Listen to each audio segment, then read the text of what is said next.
Hedonisme adalah suatu pandangan atau gaya hidup yang mementingkan kesenangan, kenikmatan, kepuasan diri sebagai tujuan utama. Inti dari hedonisme adalah keyakinan bahwa hidup yang baik adalah hidup yang penuh pressure dan bebas dari pressure. Kesenangan diutamakan, penderitaan dihindari. Hedonisme sering dibahas sebagai teori menganut prinsip bahwa nilai moral tertinggi yaitu kebahagiaan. Namun dalam konteks sosial modern, hedonisme mengarah pada konsumerisme, pesta berlebihan, pengeluaran impulsif, ketergantungan pada hal-hal eksternal untuk kebahagiaan, dan masih banyak lainnya. Jenis-jenis hedonisme versi filsafat dan modern. Yang pertama ada hedonisme etis atau ethical hedonism yang menganggap bahwa kesenangan adalah nilai moral tertinggi. Yang kedua ada hedonisme psikologis atau psychological hedonism yang mengatakan bahwa manusia secara alami mencari kenikmatan dan menghindari rasa sakit. Yang ketiga ada hedonisme egoistik, yaitu fokus pada kesenangan diri sendiri tanpa memedulikan orang lain. Yang keempat ada hedonisme altruis atau epicurean, yaitu fokus pada kesenangan jangka panjang. Stereotip ini diciptakan oleh Epicurus.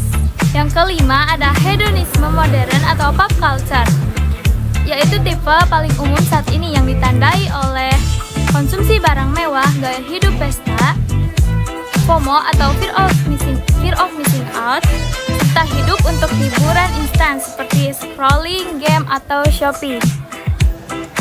Hedonisme tidak muncul begitu saja. Ada banyak faktor penyebabnya, baik internal maupun eksternal. 1. Faktor psikologis. Banyak orang mencari kesenangan cepat dengan berbelanja, jajan, nongkrong, ataupun scrolling media sosial untuk menutupi rasa bosan, cemas, atau stres. 2. Faktor sosial. Terutama di sekolah, banyak remaja yang mengikuti gaya hidup teman-temannya agar diterima di dalam kelompok. Contohnya, ikut nongkrong, tempat mewah, beli barang branded, dan mengikuti tren pada kaos brand yang tidak betul. 3. Faktor ekonomi. Dengan adanya kemudahan akses dan layanan murah melalui promo atau diskon besar-besaran mendorong adanya belanja berlebihan.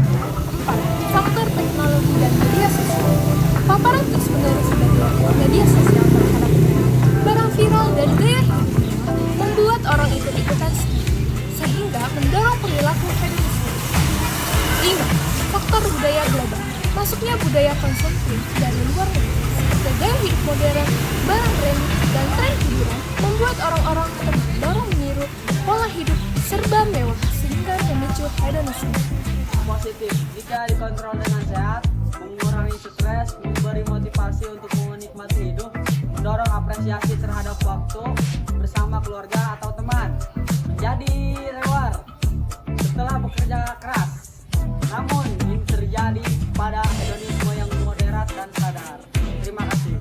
Negatif yang sering terjadi, yang pertama dampak finansial, boros, tidak bisa menabung dan terlilit utang atau pay later. Yang kedua dampak psikologi, ketergantungan terhadap validasi sosial, pergaulan yang tidak sehat seperti mengonsumsi alkohol dan obat-obatan terlarang.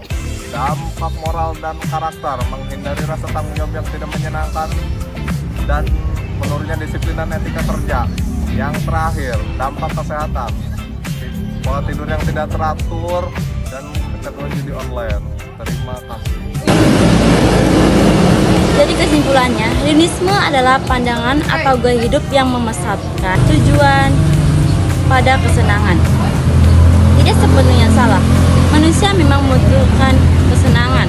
Masalah muncul ketika kesenangan menguasai dan mengorbankan kesehatan, hubungan, keuangan, dan masa depan. Hedonisme sehat, menikmati hidup dengan kesadaran dan terkendali. Hedonisme berlebihan, pemborosan, dan kehilangan arah.